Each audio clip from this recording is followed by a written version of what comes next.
Do you wanna know how game modes are made? Do you wanna know how it's possible we got Vampire Survivors and Balatro in League? Are Augments coming to Summoner's Rift? Well, all of these are questions which I got to ask the people who make game modes. That's right, just as ARAM Mayhem arrived, I got to talk to the devs behind all of League's game modes, including the new maps, and I tried to pray out some interesting answers out of them. Now, in case you missed it, ARAM Mayhem is League's newest game mode that combines the augments from Arena with your classic ARAM. And after a few games, I can tell you, there is a big potential here. First of all, since this is built into ARAM, yes, as you play ARAM Mayhem, you can complete your challenges. So you can still hunt for your ARAM god here. Though I will say, as fun as these augments are to use, they are not as powerful as you would expect. The building up of your power is not that drastic. But also, for now, most of the augments are still just hidden numbers. So for a lot of them, you just get a lot of haste, or you get a lot of health, or you get a lot of ability power. So going into the future, I do believe this game mode needs a little bit more of the augments that just change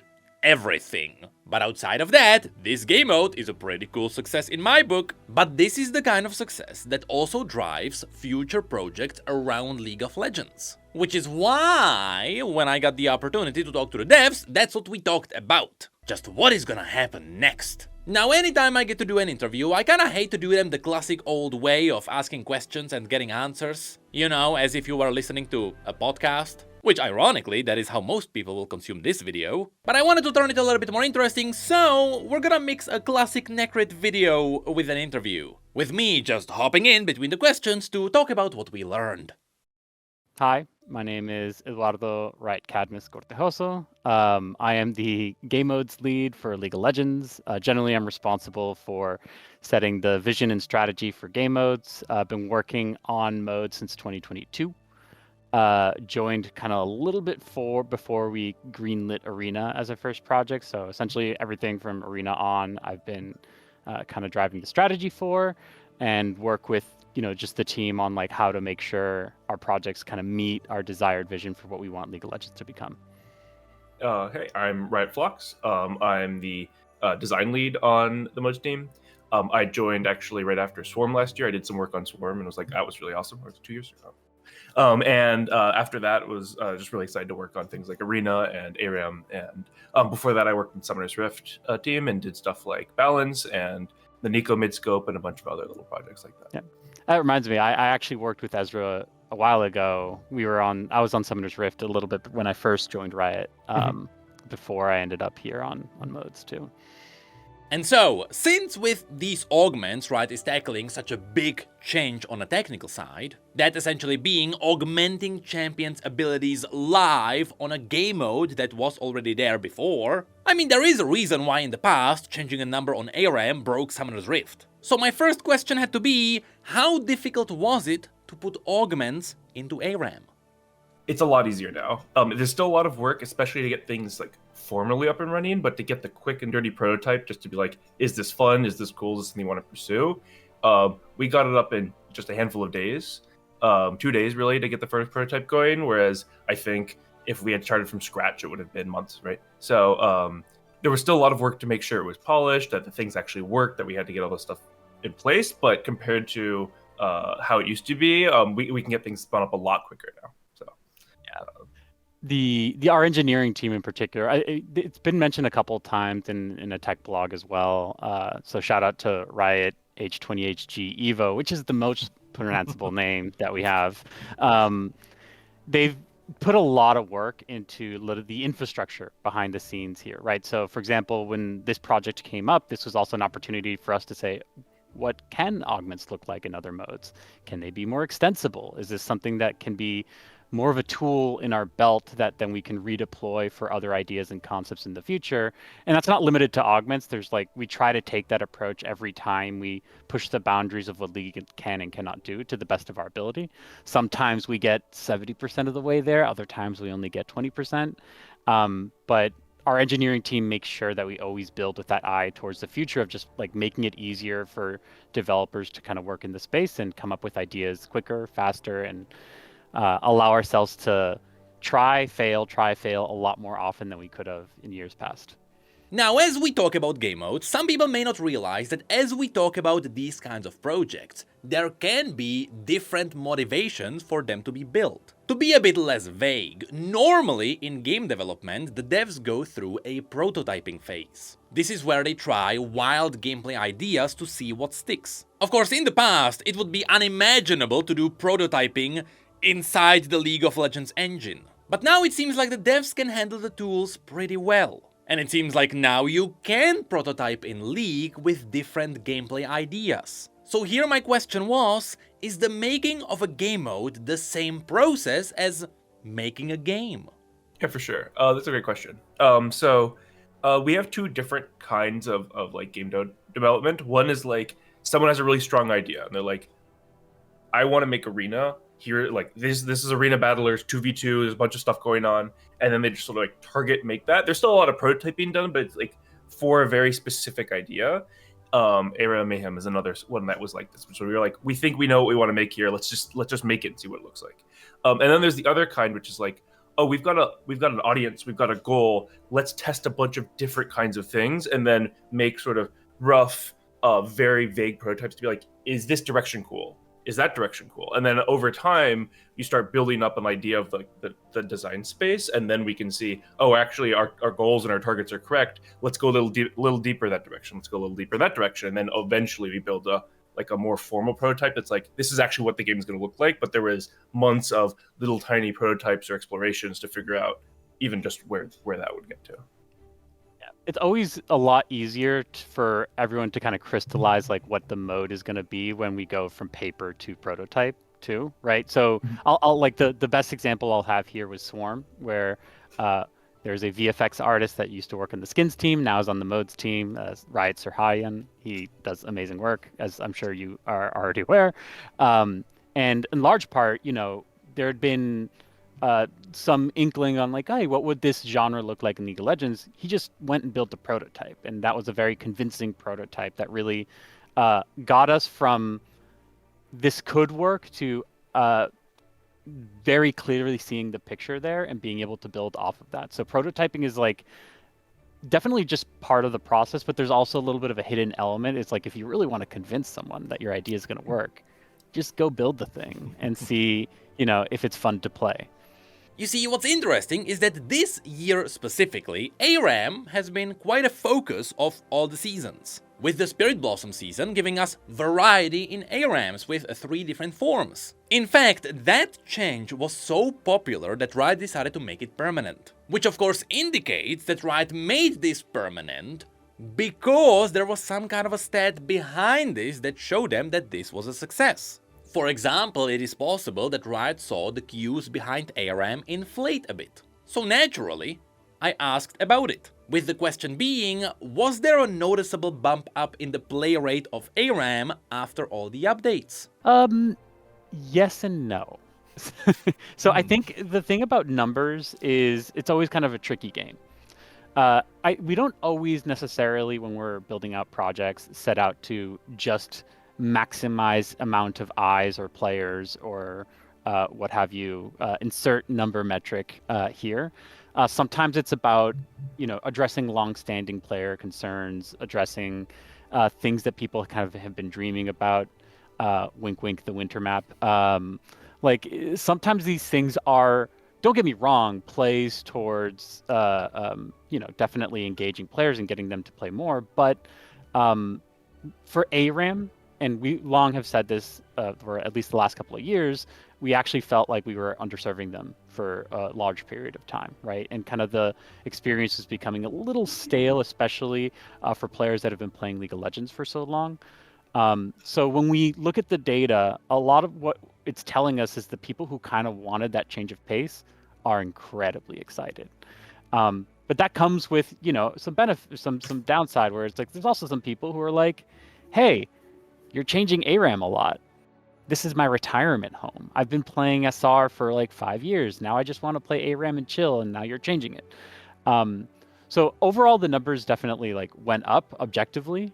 But I think the thing we care about the most is that every part of the ARAM audience feels like they're getting their needs addressed. And that rotation is definitely like hit the majority, but I think there's still work to do to make sure that like everyone is ultimately happy. And that manifests in what you're seeing with ARAM Mayhem, right? Where we actually, by design, is like, we're not, if you want to play normal ARAM, it's still there. And if you want to play Mayhem, here it is. Here's what novelty could look like in ARAM, and exploring that and like taking that a step further. So our hope really is that, yeah, the numbers go up, but also that everyone who's playing ARAM is happier, or at least as happy as they were before we launch these things.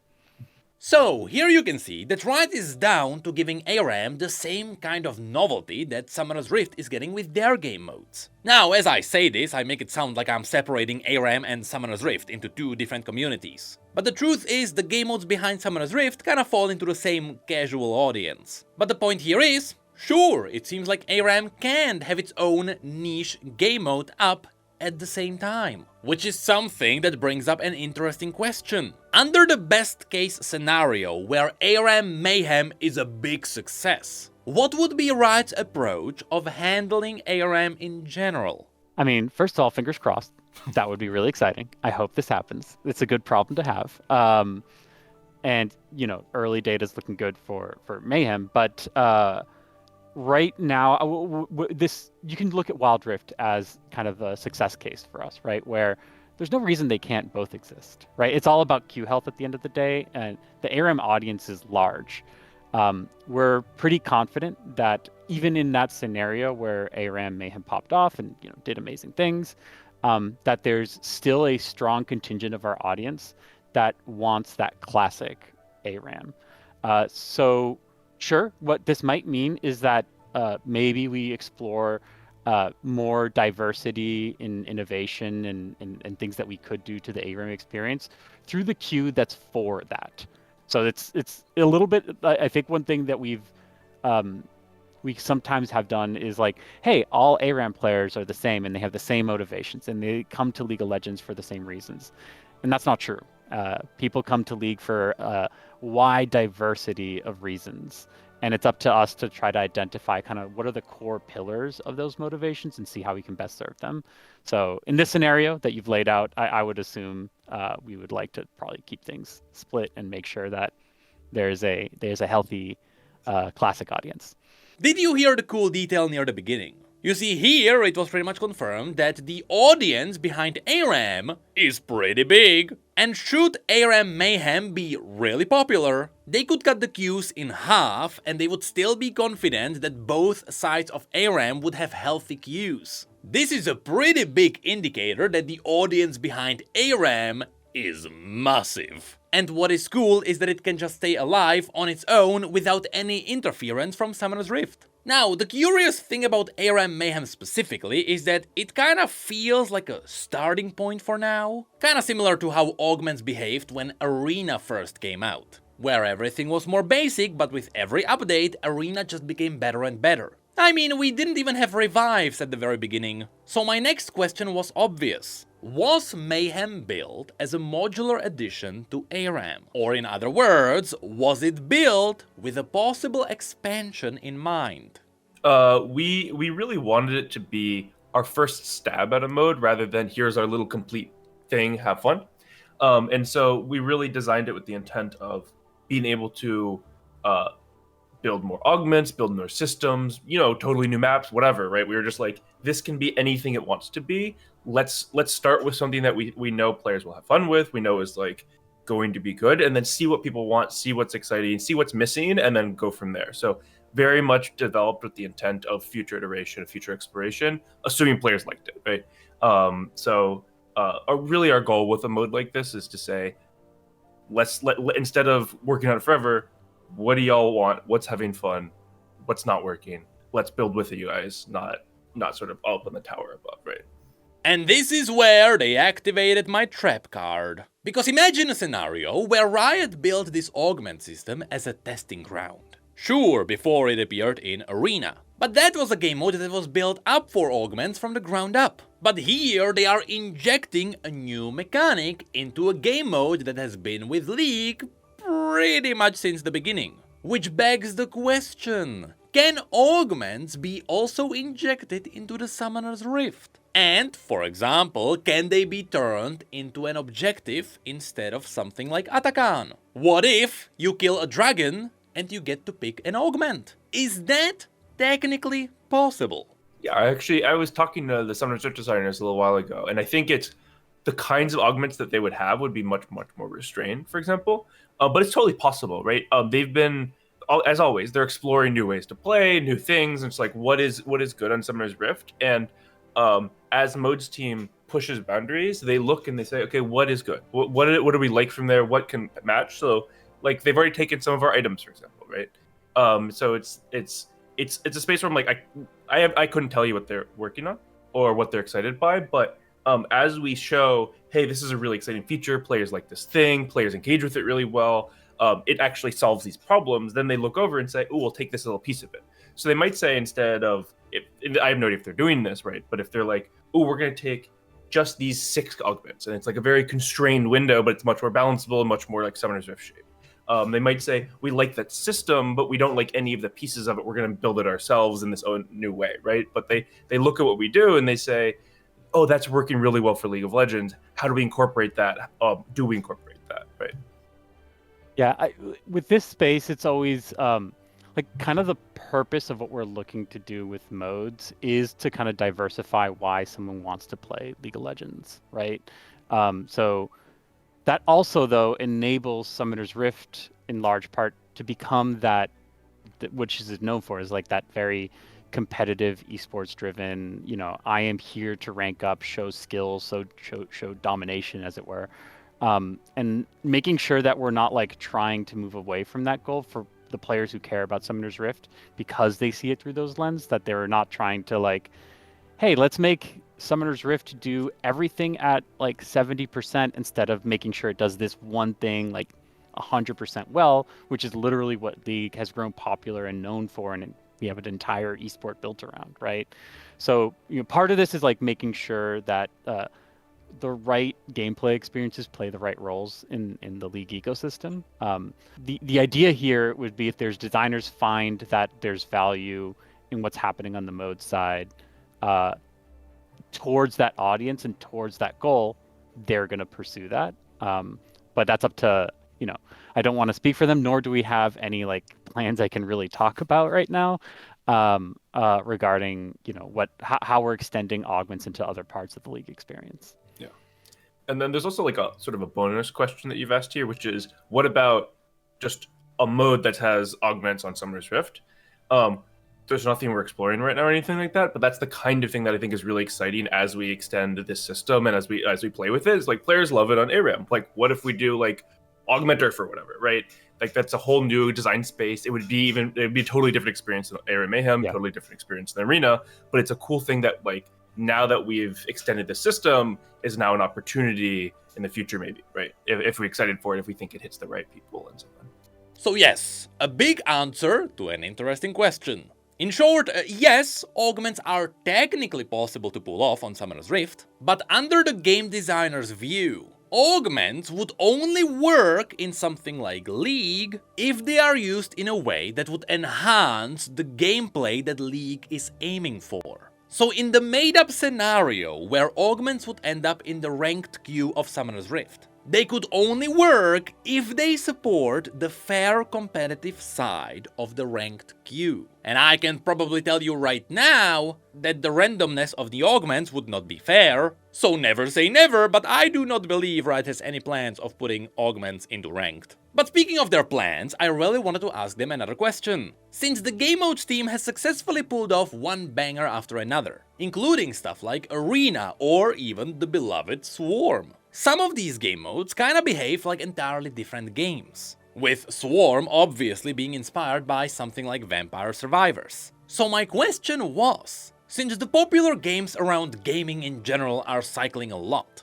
with Vampire Survivors being exchanged for Balatro, which is now exchanged for a new game genre called Friendslop, is Riot paying attention to the gaming trends as they work on new game modes?